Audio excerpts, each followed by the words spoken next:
This is Push Button Influence, where the world's leading influencers candidly share their exact strategies for maximizing reach, accelerating growth, and generating massive exposure, all by leveraging the power of new media. You can become the next Larry King, Oprah, or Howard Stern. All you need to do is broadcast your brilliance. Push Button Influence teaches you how. Here are your hosts, Alex Mandossian and Steve Olsher. Hey, this is Alex Mandossian. And I'm Steve Olsher. And welcome to Push Button Influence, where entrepreneurs learn how to get more exposure, more marketing reach, and visibility so that they can broadcast their brilliance. Now, each week, every Wednesday at 4 p.m. Pacific, 7 p.m. East Coast time, we sit down live on blab.im with the world's leading influencers who candidly share their closely guarded new media strategies and tactics.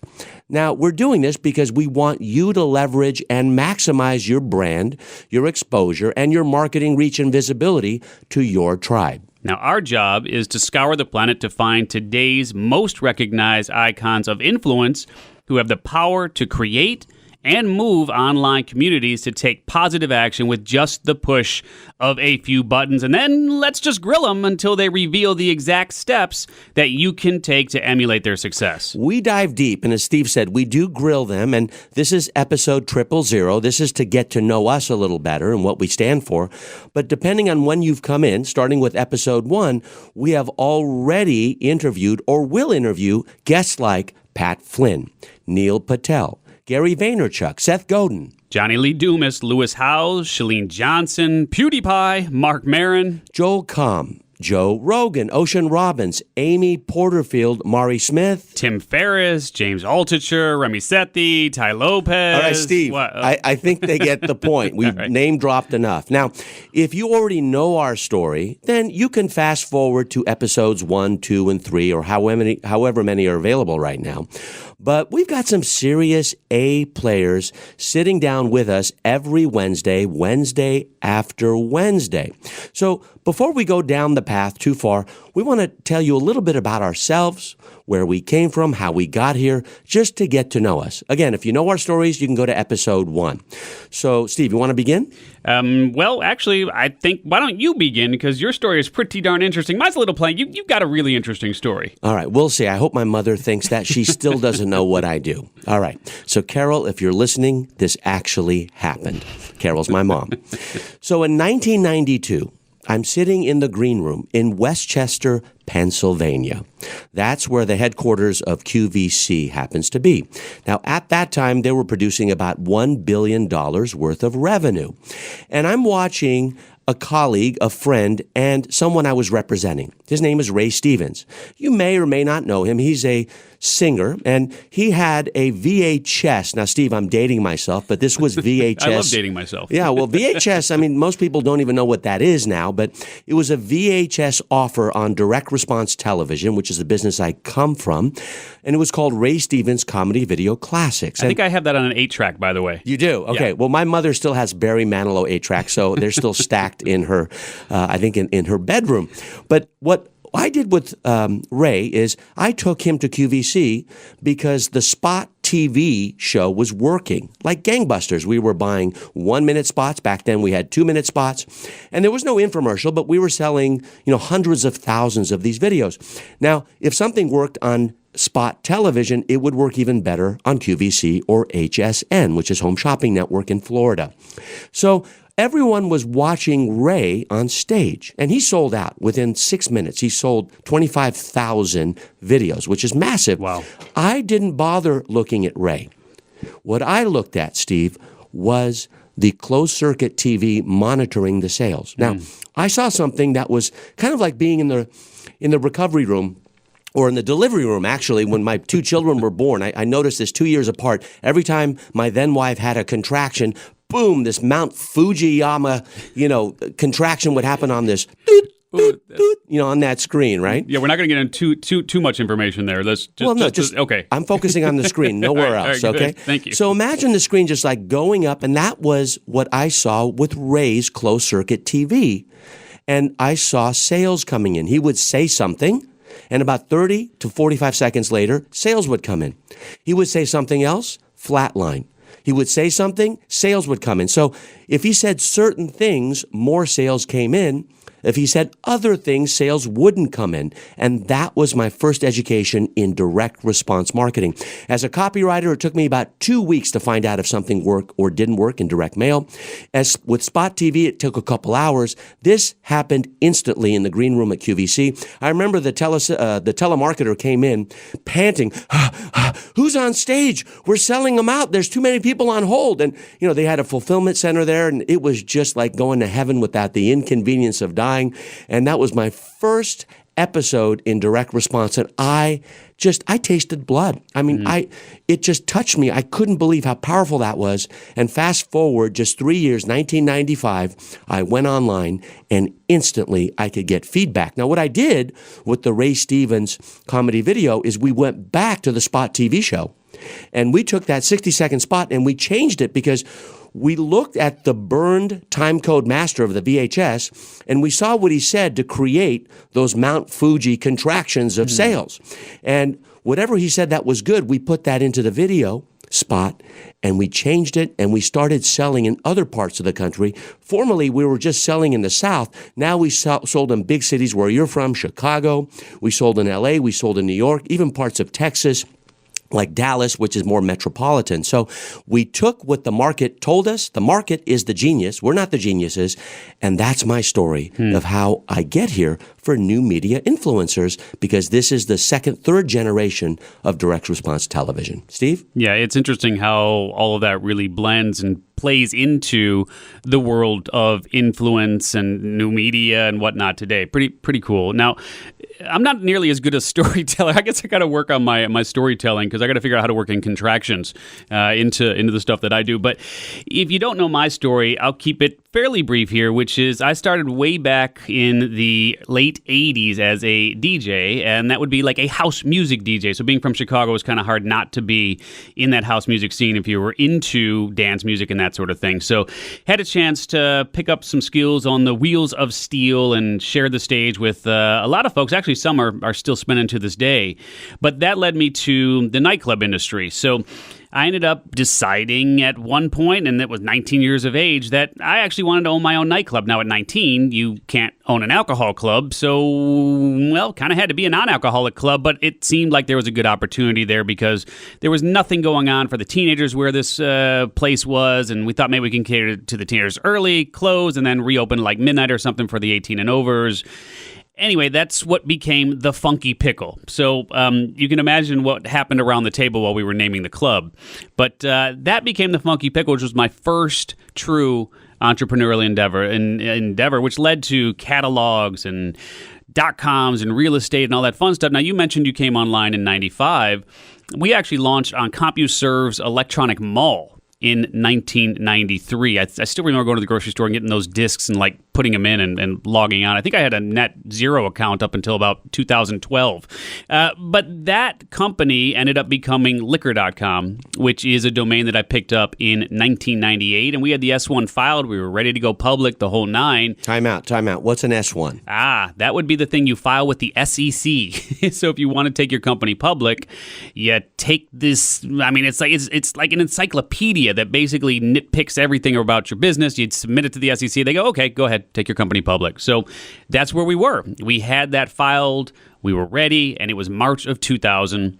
March of 2000, as you remember, what happened in March of 2000? The bubble burst. Yeah, everything imploded. So literally 9 years of work had been reduced to rubble. I could not stay in that company after that because it signed away management rights, and it was this whole big mess.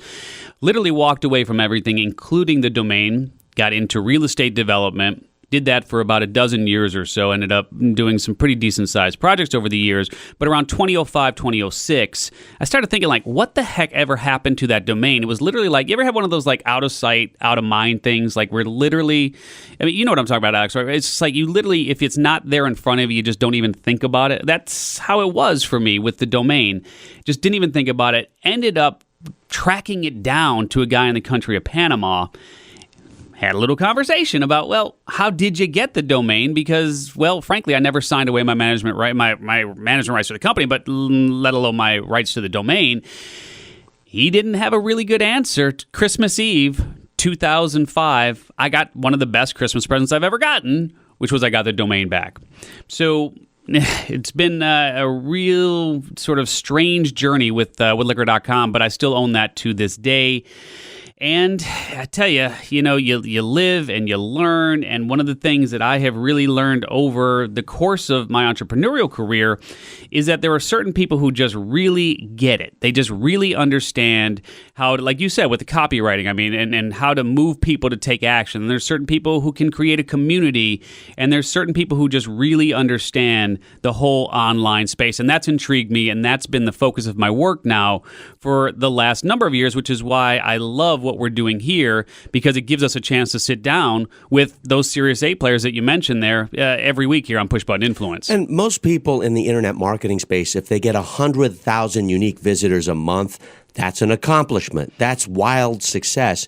You get 1.5, I think you're destined to 2 million, even now, I think 3.6 million unique visitors a month. Is that true? Yeah, we've had months where we peaked out around 3.5, 3.6. On average right now, around 2.3, 2.4 million a month. So we're cruising over there. And your email subscriptions, how many? Oh, Jim. Oh, man. Jimmy. We're about 1.6 million right now. So something that we're doing is working. So that's an ocean versus the pond of internet marketing. If you're an internet marketer, that's what's possible in the future. Now, that's our story. That's where we come from. How about the story of push button influence? Because we have two different heroes' journeys. I'm sure you do as the listener. And we somehow crossed paths not long ago. And Steve, what happened? Yeah, I've followed your work for a number of years. So I've been a huge fan for a while. And I do an event called Internet Profits, PROPHETS Live. And I invited you to speak there, and you graciously said yes. And that was the first time that we really had a chance to spend some time together. And about 6 odd months later or so, you were kicking around the idea of doing a launch, because you haven't done an official quote-unquote product launch in a bit of time. So that's something that you were considering, and you've built this whole community around what you call the MVP community, which are master virtual presenters. And so you came to a whole bunch of folks that you know and just said, hey, can you give me some feedback on this? Well, we talked about it, and I thought it was a really good idea, and I made some suggestions about how possibly it could be even better. And after we hung up the phone, I was like, man, that idea I gave you was pretty good. So I reached out to you a couple of days later and just said, hey, man, how would you feel about partnering on this, and let's see what we can do together. That idea was the name Push Button Influence, which we've since branded into an extension of a 3-year process. Push Button Influence is year 1, Push Button Monetization is year 2, and once you make the money, Push Button Empire is scaling it. Now, we're getting ahead of ourselves, but Push Button Influence can be misunderstood. Some people love it, some people loathe it. When we say push button, we don't mean instant. Okay, nothing happens instantly, not an acorn to an oak tree, not a redwood seed to a redwood tree. But what you must do in the new media landscape, and we're talking online, of course, you must push buttons. Subscribe. You have to push that button to become an influencer. You have to have your tribe push it. How about rate or review? We're going to ask you to do that a little later on in this episode. Or follow, or my favorite one is share. Now, broadcast, that's very important. I'm looking at the person who pushed that button. He pushed record, right? And he's smiling at me right now. Now, sloppy success is better than perfect mediocrity. So when you're pushing buttons, you may push the wrong buttons, but for you to become a new media influencer, anyone can do it. There's been a democratized process of becoming an influencer. Just like Steve Jobs democratized the music business with iTunes, we are democratizing the influence business, and you got to have some buttons pushed. So it's not instant, but you got to push buttons. And there you have it. Now, as one airline says often, we're really glad you're here. So we're going to do everything in our power to motivate, inspire, persuade you to make this investment again and again of your time so we can travel with you. We want to be wherever you are, and we want to make it worthwhile. Steve? Yeah. Now, our goal is for Push Button Influence to become a show that you block out time for on your calendar because, well, we believe that every person can get their message out to billions. Now, we didn't say millions. We said billions. Mark Zuckerberg did it. Steve Jobs did it. Bill Gates did it. Oprah Winfrey did it. J.K. Rowling of Harry Potter did it. And we and you can do it too. And we believe that every person, which means you, has the right to broadcast their brilliance to the masses. Yeah, and we believe that becoming a new media influencer is inevitable when you push those right buttons. And we believe editorial content, like in this show, is more effective than advertorial content when you're selling something. Yeah, now we believe also that consistently broadcasting on new media is much better and much more effective than random appearances on old media. Old media, of course, is traditional media like TV, magazines, newspapers. There's nothing wrong with it. It's just older, and it's a lot more random because you can't control the process. You can control new media, and that's the rub, and that's why we're here. We believe every person has the ability to share their message. We believe every person has the capability to share their message with the push of a button. And finally, we believe that sharing your message is really caring about your message. We say this all the time. Sharing is caring. And no one cares how much you know until they know how much you care. Now, that quote is attributed to a lot of thought leaders in history. It just works. And there you have it. Obviously, we believe in a lot of other things, but that's what we believe in at this moment. And that's why we created this show. Yeah, really, it's to help you share your gift with those who are literally waiting for you right now. Here's another belief. Stop being the world's best kept secret. If you died tomorrow, you don't have a legacy if you're still a best kept secret. If something is holding you back, you're still a best kept secret. You have no succession to pass the torch and your message to someone else. You have no significance if you're a best kept secret. So stop doing that. Do what scares you. Move onward and make sure you broadcast your brilliance. You did beat out over 65 billion other souls the moment you were conceived. You elbowed them, you swam faster, you got in, and you came out the other end about 40 weeks, unless you were premature. You know what I'm talking about? You were born a genius, as Buckminster Fuller said. Stop being the world's best kept secret. We will show you how to stop that. Yeah, and so what we invite you to do is to join us every Wednesday at 4 p.m. Pacific, 7 p.m. Eastern, live on blab.im so that you can engage with our new media influencer guests firsthand. And sometimes the CEO of Blab actually shows up and engages with us. We are in the engage and enroll economy. We came from the command and control economy in the 20th century, but the 21st century is about engaging and enrolling. So we want you to ask your questions. We want you to give your comments live and then grab some pretty cool gifts that we will offer along the way. We even raise money for Kiva.org and third world entrepreneurs every single show when we have people donating micro donations of any amount to bid on our show guests. We're actually auctioning them off. So ask your questions, donate, and have a lot of fun with us. Yeah, each week we definitely are going to have some pretty cool surprises, and that's why we encourage you to join us live again Wednesdays at 4 p.m. Pacific, 7 p.m. Eastern, live on blab.im. And Steve, I hope that they feel, if you're listening right now, we hope you feel that we've earned the right to ask you a favor. And here's the favor. And this is the favor that we want you to ask your tribe if you decide to broadcast your brilliance, which I hope we persuaded you to do. Now, if you like this show, this 000 show, which is our bio show, if you would, right, please rate us, please review us, and please subscribe to this show. Rate, review, subscribe. Those are the three call to actions that will change your life if you ask for it, and it will change ours if you cross paths with us week after week. Because doing so will help us move up in the rankings, which means more people will find us. That means your tribe as well. And they will learn, and you will learn how to broadcast your brilliance. They will learn how to broadcast their brilliance. Steve, fair enough? Fair enough. And look, inevitably that makes our world a better place, because when people broadcast their brilliance, really there are people out there who are, like I said, who are just waiting for them to show up in their lives. So ultimately, it really does make this world a better place for all of us. And Steve, here comes a cliche. Wait for it. Wait for it. No! That's what we would call a win-win-win. No. Now, triple win. Where are the wins here? Obviously, there's a win for Steve and I. That's us. That's number one, win. Win for you as our subscriber, because you're going to learn how to broadcast your brilliance, and we're going to give you the skills and tools to do that.